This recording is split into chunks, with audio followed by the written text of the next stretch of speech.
اور رجب میں ایک اور کام کرنے کا بڑا زبردست میں آپ کو بتا دوں کہ نبی پاک علیہ الصلوۃ والسلام فرماتے ہیں، حضرت عبداللہ ابن زبیر رضی اللہ عنہ سے روایت ہے کہ جو ماہ رجب میں کسی مسلمان کی پریشانی دور کرے، اللہ عز و جل اس کو جنت میں ایسا محل عطا فرمائے گا جو حد نظر تک وسیع ہوگا۔ تم رجب کا اکرام کرو، اللہ کریم ہزار کرامتوں کے ساتھ تمہارا اکرام فرمائے گا۔ اللہ کرے کہ ہماری کوئی نماز قضا نہ ہو، ہم اس پہ نفلی روزے رکھیں، اس پہ درود پاک کی کثرت کریں، استغفار کی کثرت کریں۔ اللہ کا مہینہ ہے، خوب اللہ کی طرف لو لگائیں کہ یا اللہ تیرا مہینہ آ گیا، بندہ بھی تو میں تیرا ہوں، میرے مولا تو میری مغفرت فرما دے۔ اللہ ہمیں اس مہینے کی برکت عطا فرمائے۔ نبی پاک علیہ السلام فرماتے ہیں، بے شک صدقہ کرنے والوں کو صدقہ قبر کی گرمی سے بچاتا ہے، اور بلا شبہ مسلمان قیامت کے دن اپنے صدقے کے سائے میں ہوگا۔ جب سایہ نہیں ہوگا، جب بہت گرمی ہوگی، جب بڑی تپش ہوگی، سوچو صدقہ کرنے والا کتنا خوش نصیب ہے، اور وہ اور خوش نصیب ہے جو روزانہ کچھ دنوں کے بعد جب موقع ملتا ہے دیتا ہی رہتا ہے، میرا سایہ بڑا ہو جائے، میں اس گرمی میں کہیں تپش پہ مارا نہ جاؤں۔ اگر اس نیت سے صدقہ دو کہ مولا کریم قیامت کے دن کی گرمی سے بچا لیجیے، تو انشاءاللہ صدقہ دینے کا لطف بھی اور آئے گا۔ یا الہی گرمی محشر سے جب پڑھ کے بدر دامن محبوب کی ٹھنڈی ہوا کا ساتھ ہو، یا الہی جب زبانیں باہر آئے پیاس سے ساقی کوثر شہے جود و عطا کا ساتھ ہو۔ اے میرے بیچ اسلامی بھائیوں، صدقہ دینے میں بڑی جس کو کہنا خوشی دلی کے ساتھ آگے بڑھ کر ان موقعوں سے فائدہ اٹھانا چاہیے۔ صدقہ عمر میں اضافے کا بھی باعث بنتا ہے۔ جی ہاں، بڑا کمال کا واقعہ ہے۔ حضرت عیسیٰ علیہ السلام کے زمانے میں ایک دھوبی تھا، لوگوں کے کپڑے آپس میں تبدیل کر دیتا تھا۔ تو لوگوں نے حضرت عیسیٰ علیہ السلام کو اس کے بارے میں بتایا کہ حضور یہ بندہ بڑا گڑبڑ بندہ ہے، سب کے کپڑے ملا دیتا ہے، تو آپ جو ہے اس بندے کے لیے کچھ کیجیے۔ آپ نے اللہ کی بارگاہ میں اس کی ہلاکت کی دعا کر دی۔ وہ بندہ دھوبی اپنے معمول سے گھر سے نکلا، اس کے پاس 3 روٹیاں تھیں۔ ایک سائل آیا تو اس نے ایک روٹی اسے دے دی۔ سائل نے دعا دی، اللہ تعالیٰ تجھ سے آفات سماویہ یعنی آسمانی آفت سے تجھے بچا لے۔ دھوبی نے اس دعا سے بڑا متاثر ہوا، ایک اور روٹی دے دی۔ اس سائل نے دعا کی کہ اللہ تعالیٰ تجھے جملہ آفتوں سے محفوظ رکھے۔ اس نے تیسری روٹی بھی دے دی، تو دھوبی سے اس سائل نے دعا کی اللہ تعالیٰ تجھے توبہ کی بھی توفیق عطا فرما۔ اب ایک بڑا سانپ جو ہے اس کی گٹھڑی میں داخل ہو چکا تھا، کیونکہ اب اس کی ہلاکت کی دعا ہو گئی تھی۔ اس سانپ کی گویا قدرتی یہ ڈیوٹی لگائی گئی تھی کہ اس دھوبی کو کاٹنا ہے۔ جب دھوبی کپڑے لینے کے ارادے سے اس نے گٹھڑی کے اندر ہاتھ ڈالا تو فرشتے نے اس سانپ کو لوہے کی ایک لگام ڈال دی، اور وہ دھوبی سلامتی کے ساتھ واپس آ گیا۔ دھوبی کو پتہ ہی نہیں چلا کیا ہوا۔ لوگوں نے حضرت عیسیٰ علیہ السلام سے عرض کی کہ اے روح اللہ، دھوبی تو صحیح سلامت واپس آ گیا، آپ نے تو اس کی ہلاکت کی دعا کی تھی، آپ تو اللہ کے نبی ہیں۔ ذرا سنو، حضرت عیسیٰ علیہ السلام نے دھوبی کو بلایا، فرمایا بتاؤ تم نے کون سی بھلائی کی ہے؟ کہتا 3 روٹیاں تھیں، تینوں اللہ کی راہ میں صدقہ کی، اور وہ مجھے فقیر جو تھا وہ ہاتھ اٹھا کر جھولیاں اٹھا کر دعائیں دیتا رہا۔ تو آپ علیہ السلام نے اس سانپ سے پوچھا کہ تم نے اسے قتل کیوں نہیں کیا؟ سانپ نے عرض کی اے اللہ کے نبی، اللہ عز و جل نے آپ کی دعا قبول فرما لی تھی اور مجھے اس کو ہلاک کرنے کے لیے بھیجا تھا۔ جب اس دھوبی نے سائل کو صدقہ دیا تو ایک فرشتے نے آ کر مجھے لوہے کی لگام ڈال دی۔ جب لوگوں نے بات سنی، دھوبی نے یہ بات سنی، اسے بڑا تعجب ہوا کہ اتنا گناہگار میں، لوگوں کو اتنی تکلیف پہنچانے والا، صرف ایک نیکی کی اور مجھے آفت سے بچا لیا گیا۔ اس دھوبی نے توبہ کر لی، کیونکہ اس سائل نے توبہ کی بھی دعا کی تھی۔ تو پتہ یہ چلا آفتوں سے بچنا چاہتے ہیں، مصیبتوں سے بچنا چاہتے ہیں۔ آج کل تو کرونا وائرس کا زمانہ ہے، بلاؤں کا زمانہ ہے، ارے اس میں تو زیادہ صدقہ دینا چاہیے، اپنے نام کا بھی، بچوں کے نام کا بھی، فیملی کے ہر فرد کے نام پر صدقہ نکالتے رہیں کہ یا اللہ صدقے کی برکت سے ان بلاؤں ان وباؤں سے بچانا۔ ارے وباؤں سے، بلاؤں سے، آنے والی مصیبتوں سے صدقہ کیسے بچاتا ہے کہ سنیے، ایک شخص سیدنا ابو ہریرہ رضی اللہ تعالیٰ عنہ کی بارگاہ میں حاضر ہوا، کہنے لگا حضور میرا بیٹا سمندری سفر پر گیا ہے، آپ اس کے لیے دعا فرمائیں۔ آپ رضی اللہ تعالیٰ عنہ نے فرمایا اس کی طرف سے صدقہ دو، سفر پر جایا کرو نا، صدقہ دے کے جایا کرو، بیٹا یا فیملی کا کوئی فرد سفر پر ہے، صدقہ دو کہ خیر سے واپس آ جائے۔ سیدنا ابو ہریرہ رضی اللہ تعالیٰ عنہ نے فرمایا سمندری سفر پر ہے، اس کے لیے صدقہ دو۔ اس وقت سمندر میں موجیں اٹھ رہی تھیں، یہاں باپ اور حضرت ابو ہریرہ رضی اللہ تعالیٰ عنہ میں گفتگو ہو رہی ہے، عین اسی وقت ادھر سمندر میں موجیں اٹھ رہی تھی، جہاز ڈوبنے کے قریب تھا، ادھر اس کے والد نے اللہ کی راہ میں صدقہ دیا، اور وہاں کہنے والے کو کہتے ہوئے سنا گیا اے سواروں تمہارے لیے سلامتی ہے، بے شک اللہ تعالیٰ نے فدیہ قبول فرما لیا۔ بیٹا سفر سے واپس آیا، اپنے والد کو سارا واقعہ سنایا کہ جہاز موجوں میں تھا، قریب تھا کہ ڈوب جاتا، مگر پھر ایک ندا آئی کہ تمہارے لیے جو صدقہ دیا گیا ہے وہ قبول کر لیا گیا ہے۔ تو اے میرے بیچ اسلامی بھائیوں، میں نے آپ کو احادیث بھی سنائی ہیں، آپ کو واقعات بھی سنا رہا ہوں کہ صدقہ بلاؤں کو ٹالتا ہے، صدقہ بیماریوں کو ٹالتا ہے۔ آپ نبی پاک علیہ الصلوۃ والسلام کی زبانی ایک خوبصورت واقعہ آپ کو سناتا ہوں۔ پیارے آقا علیہ الصلوۃ والسلام نے ہی یہ واقعہ صحابہ کرام کو سنایا۔ واقعہ کیا ہے؟ میرے آقا فرماتے ایک عورت کے منہ میں لقمہ تھا، کھانا کھا رہی تھی, ہاتھ میں لقمہ اور منہ میں ڈال دیا. اتنے میں دروازے پر ایک سائل آیا. وہ عورت کیسی توکل والی, کیسی صدقہ دینے والی, کتنا اللہ کی راہ میں خرچ کرنے والی تھی کہ وہ لقمہ اس نے منہ سے روکا اور سائل کو دے دیا کہ یہ کھا لے, میں بھوکی ٹھیک ہوں, یہ بیچارہ غریب ہے, دے دیا اس. چھوٹی سی بات تھی. ایک لقمہ کیا ہوتا ہے؟ کچھ لوگ یہ کہتے ہیں پیسے ہی تھوڑے جیب میں, 5 10 15 روپے 50 روپے 100 روپے کے صدقے سے کیا ہوگا, میں تو خود غریب ہوں. سنو, ایک ہی لقمہ تھا نا, دیگ نہیں تھی بریانی کی, ایک لقمہ تھا. اور یہ واقعہ سرور کائنات علیہ الصلوۃ والسلام اپنے صحابہ کو سنا رہے ہیں. فرمایا وہ لقمہ اس عورت نے روکا اور فقیر کو دے دیا. اب اس عورت کے کچھ عرصے بعد بچے کی ولادت ہوئی. بچہ تھوڑا سا بڑا ہوا, باہر ماں کے ساتھ چلنے لگا, گھومنے پھرنے لگا. تو باہر گیا تو ایک بھیڑیا آیا, اور بھیڑیا آ کر اس کے بچے کو اس نے منہ سے پکڑا اور بھاگ. ماں پیچھے بھاگ رہی, میرا بیٹا میرا بچہ, اور بھیڑیا آگے بھاگ رہا ہے. اللہ اکبر. اللہ تبارک و تعالی نے ایک فرشتے کو حکم دیا کہ بھیڑیے کے پیچھے جاؤ, اس کے منہ سے بچہ چھین کر لاؤ اور اس کی ماں کے حوالے کر دو, اور ماں کو کہہ دینا اللہ عز و جل نے تم پر سلام بھیجا ہے اور فرمایا ہے کہ یہ لقمے کے بدلے لقمہ ہے. بات آئی سمجھ میں؟ اپنا لقمہ جو تم نے میری راہ میں دیا تھا, بھیڑیا کے لقمے سے تمہارے بیٹے کو بچایا ہے تمہارے رب نے, اللہ نے سلام بھیجا ہے. اے میرے میٹھے اسلامی بھائیو, یہ حدیث بتا رہی ہے کہ گناہ نیکی جو تھوڑی سی بھی ہو نا, وہ ضائع نہیں کی جاتی, وہ اللہ کے یہاں محفوظ ہے. جمعے کے خطبے میں ایک حدیث سنتے ہیں, البر لا یبلا والذنب لا ینسا والدیان لا یموت. سن لو, نیکی پرانی نہیں ہوتی, گناہ بھلایا نہیں جاتا, اور فیصلہ کرنے والا جو رب عز و جل ہے اسے موت نہیں آتی ہے. اب ہمیں سوچنا ہے کہ ہم نیکی کر بھی رہے ہیں کہ نہیں, کہ گناہ کر کر کے اپنے اکاؤنٹ کو بھری جا رہے ہیں. یہ چھوٹے چھوٹے صدقے جب جب موقع ملے, ماشاءاللہ ہم جمعہ پڑھنے جاتے ہیں, مسجدوں میں ہم نے دیکھا ہوگا مسجد کا ڈبہ آتا ہے سامنے, کچھ نہ کچھ ڈال دیا کرو اس نیت کے ساتھ کہ یار تھوڑے اور جمع کرا دوں اپنی آخرت میں, تھوڑے اور اپنے پیسے جمع کرا, تھوڑے اور آگے چلے جائیں. اور یہ میں ایسے ہی خود نہیں کہہ رہا, سبحان اللہ. میں آپ کو بڑی خوبصورت 2-3 حدیثیں سناتا ہوں. پہلے تو یہ سمجھیے کہ آج کل دنیا میں اور آپ یہ چاہتے ہیں کہ ہمارے جو پیسے ہیں نا سیکیور رہیں. آج کل بڑا عجیب معاملہ, اچانک آگ لگ جاتی ہے, کسی کے پیسے چوری ہو جاتے ہیں, لوگ پریشان رہتے ہیں, سیکیورٹی مل جائے. ٹھیک ہے, تو میں آپ کو ایک حدیث سنانے جا رہا ہوں. نبی پاک علیہ الصلوۃ والسلام فرماتے ہیں, اللہ کے حبیب علیہ الصلوۃ والسلام فرماتے ہیں کہ رب عز و جل فرماتا ہے, یعنی یہ حدیث قدسی ہے. اللہ فرماتا ہے, اے ابن آدم, اپنے خزانے میں سے میرے پاس کچھ جمع کر دے, اپنے پیسوں میں سے کچھ پیسے میرے پاس جمع کر دے. میں حدیث کا خلاصہ عرض کر رہا ہوں. نہ جلے گا, نہ ڈوبے گا, نہ چوری کیا جائے گا. سنو کیسی سیکیورٹی ہے. انشورنس آج کل لوگ کراتے ہیں جس میں بعض اوقات حرام انشورنس ہوتی ہے. میں آپ کو سبحان اللہ ایک ایسی گارنٹیڈ مدنی انشورنس بتا رہا ہوں کہ رب فرما رہا ہے, اللہ فرما رہا ہے, اپنا مال میرے پاس جمع کرا دے, نہ جلے گا, نہ ڈوبے گا, نہ چوری ہوگا. اور اللہ فرماتا ہے میں اس وقت تجھے پورا بدلہ دوں گا جب تو اس کا زیادہ ضرورت مند ہوگا. کون سا وقت ہوگا وہ؟ قیامت کا دن, جب بچہ ماں کے پاس جائے گا نا, ماں ایک نیکی دے گی, ماں پھنس گیا ہوں, ایک نیکی چاہیے. ماں اس ایک نیکی میں بھی بیٹے کی مدد نہیں کرے گی. ماں جائے گی اولاد کے پاس کہ بیٹا میرا ایک گناہ لے لو, اولاد کہے گا ماں سے کہ نہیں میں تمہاری مدد نہیں کر سکتا. باپ بیٹے کی ہیلپ نہیں کرے گا. ایسا حال, مگر کون حامی ہوگا؟ اللہ اکبر. میرے اعلیٰ حضرت سے پوچھو, فرماتے ہیں رضا ان کے سوا رضا کوئی حامی نہیں جہاں. کہاں؟ قیامت کے دن کیا ہوگا؟ ان کے سوا رضا کوئی حامی نہیں جہاں. گزرا کرے پسر پہ پدر کو خبر نہ ہو, بیٹے پہ گزرے گی باپ بھی جواب نہیں دے گا.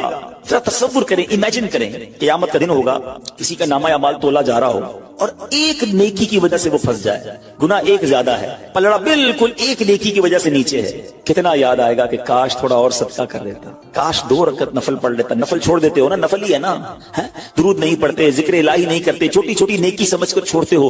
اگر یہ چھوڑتے وقت خیال آئے نا کہ کہیں ایسا نہ ہو کہ وہی ایک نیکی کم پڑ گئی اور میں اللہ نہ کرے جہنم میں نہ ڈال دیا جاؤ. فَأَمَّا مَن ثَقُلَتْ مَوَازِينُهُ, جس کی تولے بھاری ہو گئی, قرآن کہتا ہے فَهُوَ فِي عِيشَةٍ رَاضِيَةٍ, وہ من مانتے چین میں عیش میں ہوگا.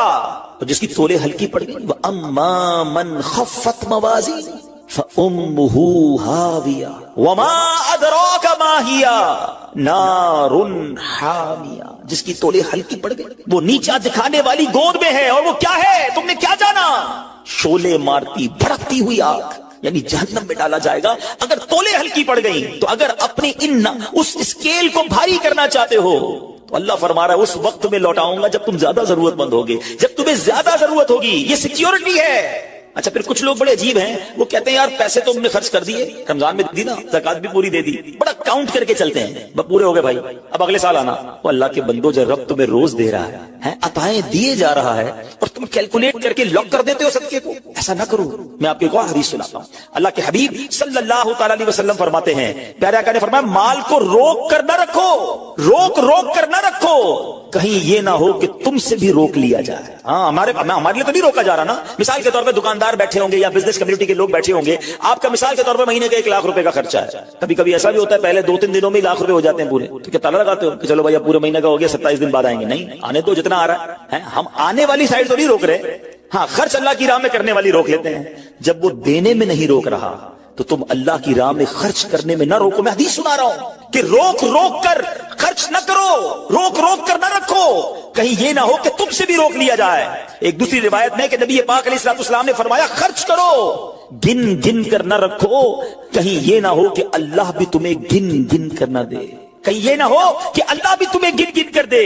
اور بچا کر نہ رکھو, کہیں ایسا نہ ہو کہ اللہ بھی تم سے بچا کر رکھنے لگے. ادھر سے رک گیا نا, عطائیں رک گئی تو کہاں جائیں گے آپ؟ دیکھیں, اچھا آج کے دور میں تھوڑا سا آپ سروے کر لیں, جتنے لوگ آپ کو صدقہ خیرات چیریٹی کرنے والے, کھانا کھلانے والے, آپ کو جو لوگ ملیں گے نا, آپ دیکھیں ان کا سرمایہ بڑھ ہی رہا ہوتا ہے, ان کا مال میں اضافہ ہی ہو رہا ہوتا ہے, کیونکہ اللہ پاک انہیں دنیا میں بھی نواز رہا ہوتا ہے. تو ہے میرے پیچھے اسلامی بھائیوں, پھر کتنی چیزیں آپ دیکھیں کہ بچ رہی ہیں, بلاؤں سے بچ رہے ہیں, آفتوں سے بچ رہے ہیں, رزق میں اضافہ, بری موت سے بچاؤ, قیامت کے دن اپنے صدقے کے سائے میں بندہ رہے, دنیا میں مال میں اضافہ, یعنی بینیفٹ ہی بینیفٹ ہے, فائدہ ہی فائدہ ہے اللہ کی راہ میں خرچ کرنا. اور سچی بات یہ ہے کہ یہ بریلینٹ کمال کی انویسٹمنٹ ہے کہ جو آپ کو ملے گی. اچھا دنیا میں لوگ معاذ اللہ سود پر پیسے دیتے ہیں, حرام جہنم میں لے جانے والے کا پیسے دیتے ہیں, اور وہ بڑھا کے دیتے ہیں, ہے نا, بینک میں رکھواتے ہیں, ادھر سے بڑھ جاتے ہیں. جہاں غیر شرعی کام ہے میں اس کی بات کر رہا ہوں. تو کبھی بھی ایسے منافع کی طرف نظر نہیں ہونی چاہیے, کیونکہ سود پر کام کرنے والا یہ اللہ سے جنگ کرتا ہے. اللہ مجھے آپ کو ہماری نسلوں کو حرام روزی سے بچائے, فقط حلال روزی عطا فرمائے. مگر آؤ میں آپ کو ایک ایسی انویسٹمنٹ بتا رہا ہوں جس میں اضافہ بھی ہوگا, اور ایسا اضافہ ہوگا کہ دنیا میں کوئی آپ کو ایسا منافع نہیں دے گا. اور یہ میں نہیں کہہ رہا, حدیث پاک کا مفہوم ہے. ہم جب صدقہ کرتے ہیں میرے اور آپ کے ہاتھ سے نکلتا ہے, اللہ کے حبیب علیہ الصلوۃ والسلام فرماتے ہیں جس کا مضمون ہے کہ جب صدقہ بندے کے ہاتھ سے نکلتا ہے, ہاتھ سے نکلتے ہی اللہ کے دستے قدرت میں چلا جاتا ہے, اور اللہ تمہارے صدقوں کو پالتا ہے جیسے تم جانور کو پالتے ہو. چھوٹا بچڑا ہوتا ہے, چھوٹا جانور ہوتا ہے, آہستہ آہستہ بڑا ہوتا ہے نا. فرمایا جب بندہ کھجور کا صدقہ دیتا ہے نا, قیامت کے دن اس کھجور کے صدقے کا رب کریم اسے احد پہاڑ جتنا ثواب عطا فرمائے. بڑھتا جائے گا, تھوڑا تھوڑا صدقہ بھی قیامت کے دن اللہ نے چاہا پہاڑوں کی مانند ملے گا. تو میں آپ سے پوچھتا ہوں کہ آخرت کے اکاؤنٹ میں کیا جمع کروایا؟ لوگ کہتے ہیں میں نے فلاں جگہ سیف ڈپازٹ کرائی ہوئی ہے, فلاں جگہ انویسٹمنٹ کی ہوئی ہے, فلاں پراپرٹی لی ہوئی ہے, اس کا ریٹ بھی بڑھ رہا ہے, ادھر سے کرایہ آ رہا ہے, سونا لے کے رکھ لیا اس کا ریٹ بڑھ رہا ہے, جناب ڈالر رکھنا چاہیے. عجیب پلاننگ ہے, کس لیے؟ دنیا کے لیے. ادھر کے لیے کوئی اکاؤنٹ کھولا نہیں کھولا. آخر میں آپ کو لاجیکلی ایک چوٹ کرنے والا واقعہ سناتا ہوں, پھر انشاءاللہ کنکلوژن کی طرف آتے ہیں.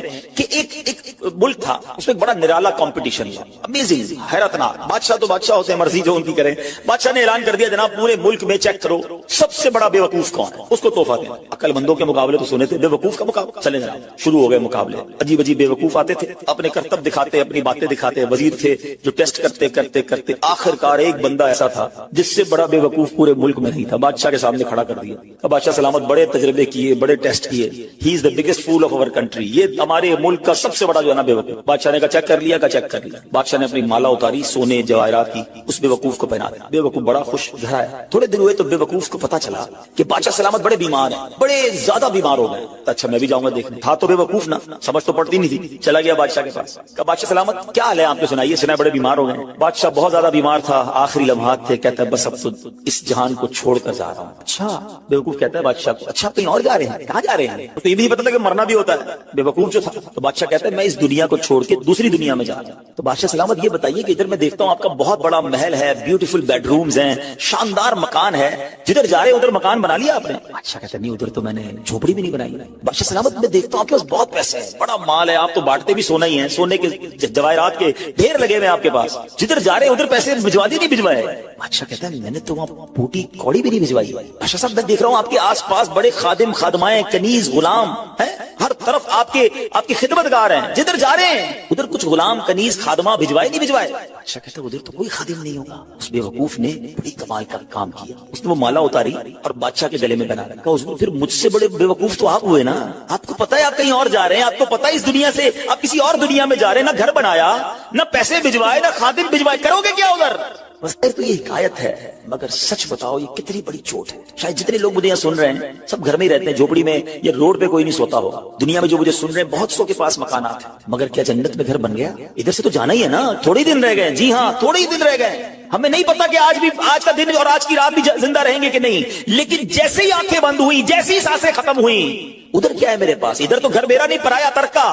کیا جیسے ہی میری اور آپ کی آنکھیں بند ہوں گی نا، حساب کتاب شروع ہو جائے گا۔ یہ بیٹے کو کتنا ملے گا، بیٹی کو کتنا ملے گا، بیوی کو کتنا، جناب رشتہ دار سارے حساب کتاب لے کے بیٹھ جائیں گے، میرا کچھ بھی نہیں بچنا۔ بلکہ کتابوں میں لکھا کہ جب انسان مرتا ہے نا، قبر میں جاتا ہے تو گھر والے کہتے ہیں میت نے پیچھے کیا چھوڑا، فرشتے کہتے ہیں میت نے آگے کیا بھیجا ہے؟ بتاؤ نا کیا بھیجا ہے ادھر گھر ریڈی ہے کہ نہیں؟ ادھر کچھ پیسے، ادھر کوئی ڈپازٹ، جو اللہ فرما رہا ہے اپنا خزانہ میرے پاس جمع کروا، میں تجھے لوٹاؤں گا، میں نے جمع کروایا کہ نہیں؟ یہ سوچنے والی بات ہے۔ یہ سب ادھر رہ جائے گا، کتنا کھا لوں گا میں، کتنا پہن لوں گا، جو بڑا ہوا وہ ادھر ہی رہ جانا ہے۔ ادھر بھیج دوں کیونکہ وہاں اکیلا ہوں گا، میرے اعمال تولے جائیں گے اور مجھے پتا ہے گناہ ہی گناہ ہے، خطائیں ہی خطائیں ہیں، مارا جاؤں گا، پکڑا جاؤں گا، اگر اللہ صدقہ قبول کر لے، کچھ نیکیاں ایسی کر جاؤں جو آخرت کے اکاؤنٹ میں جمع ہو جائے۔ اے میرے بیچے اسلامی بھائی، خدا را آج یہ ذہن بنا لیجیے کہ جب بھی اللہ کی راہ میں خرچ کرنے کی باری آئے تو اس کو برڈن فیل نہ کریں، بوجھ فیل نہ کریں، سعادت فیل کریں، محسوس کریں کہ یا اللہ تیری مہربانی، پھر موقع دیا اپنے اکاؤنٹ میں جمع کرانے کا۔ دنیا میں ہم کسی کو کوئی پیسے دیں کہ بھئی یہ میرے 50,000 روپے ذرا رکھ لو، اور تھوڑے دنوں بعد میں اس کو کہوں یار وہ جو میرے 50,000 تھے اس میں سے 5,000 دے دو، یہ صاحب مجھے 5,000 واپس دے دیں، انہوں نے مجھ پر کوئی مہربانی کی نہیں نا، پیسے میں نے دیے، میرے ہی پیسے تھے، اور 50 میں سے میں نے 5 ہی مانگے ہیں۔ اچھا میں اس 5,000 پہ اس کو شاباش بھی دوں، تحفہ بھی دوں، خوش بھی ہو جاؤں، تو لوگ کہیں گے کمال ہے یار، اپنی پیسے تھوڑے سے لے کر پھر کس بات کی خوشی ہے، پھر کس بات کا انعام ہے؟ ٹھیک ہے نا، کوئی کمال نہیں ہے اس بندے کا جس کے پاس ہم پیسے رکھوا کے ہمارے ہی پیسے اس میں سے بھی تھوڑے لے لیں۔ میرے رب کی شان دیکھیں کہ مال کون دیتا ہے؟ اللہ دیتا ہے۔ اچھا اللہ اپنے مال میں سے فرماتے ہے میری راہ میں خرچ کر لو۔ اچھا ہم خرچ کر بھی لیں تو کمال کیا کیا، دیا اسی نے تھا۔ بلکہ مزے کی بات بتائیں کہ صرف مال نہیں دیتا، مال تو بہت سو کو دیا ہے، پھر اللہ خرچ کرنے کی توفیق بھی اللہ ہی دیتا ہے۔ دنیا میں سے بہت سارے لوگ ہیں جن کو اللہ نے بہت دیا ہے، توفیق نہیں دی ہے، اربوں پتی ہیں، زکات نہیں نکلتی ہے۔ نفلی صدقات کی بات تو بعد میں آئے گی نا، جو فرض ہے، جو ضروری ہے دینا، وہ نہیں نکلتا کیونکہ توفیق نہیں ہے، دل نہیں چلتا۔ سبحان اللہ، مال بھی رب دے، توفیق بھی رب دے، اور بندہ کچھ خرچ کر لے تو انعام بھی ربی عطا فرماتا ہے، جنت کی نعمتیں بھی رب عطا فرماتا ہے۔ بلکہ ایک جگہ تو رب نے فرمایا قرآن میں ہی، ہے کوئی جو اللہ کو اچھا قرض دے، قرض حسنہ۔ بڑی عجیب بات ہے کہ یار رب کو قرض کون دے سکتا ہے؟ جب مال ہی رب نے دیا ہے تو اللہ کا مال ہے، اللہ فرماتا ہے کوئی جو میری راہ میں خرچ کرے، اللہ فرماتا ہے کوئی جو اللہ کو قرض دے۔ اس کا مطلب کیا ہوا؟ علماء نے بڑی ڈیبیٹ کی اس پر، یہ لفظ قرض کیوں لایا گیا؟ تو اس کے پیچھے علماء نے جو ریزن بیان کیا کہ دنیا میں جب آپ کسی کو تحفہ دیتے ہیں نا تو واپسی کی امید نہیں ہوتی اور رکھنی بھی نہیں چاہیے۔ تحفے کا مطلب تو آپ نے دے دیا نا، گفٹ ہے۔ کچھ لوگ تو تحفہ دے کر بھی امید رکھ رہے ہوتے ہیں، آج میں نے دیا دیکھو کل کیا دے گا۔ تحفہ بھی غرض کے ساتھ، تحفہ بھی کنڈیشن کے ساتھ، تحفہ کنڈیشن کے ساتھ نہیں ہوتا۔ گفٹ دیا تو دیا، اچھے دل سے دیا کرو، لیکن جب آپ قرض دیتے ہیں نا تو آپ کو پتا ہوتا ہے یہ واپس آنا، جبھی تو قرض ہے۔ آپ تو کنڈیشن بھی لگاتے ہیں، چیک بھی کرتے ہیں، کس کو دے رہا ہوں، واپس دے گا نہیں دے گا۔ اللہ اکبر فرمایا، جو رب نے قرآن میں فرمایا نا، ہے کوئی جو اللہ کو اچھا قرض دے اور اللہ اس کو پھر بڑھا کے لوٹائے گا، تو اس کا مطلب یہ ہے کہ دینے والا اللہ کی راہ میں یقین رکھے کہ جو میں دے رہا ہوں یہ مجھے ضرور واپس ملے گا۔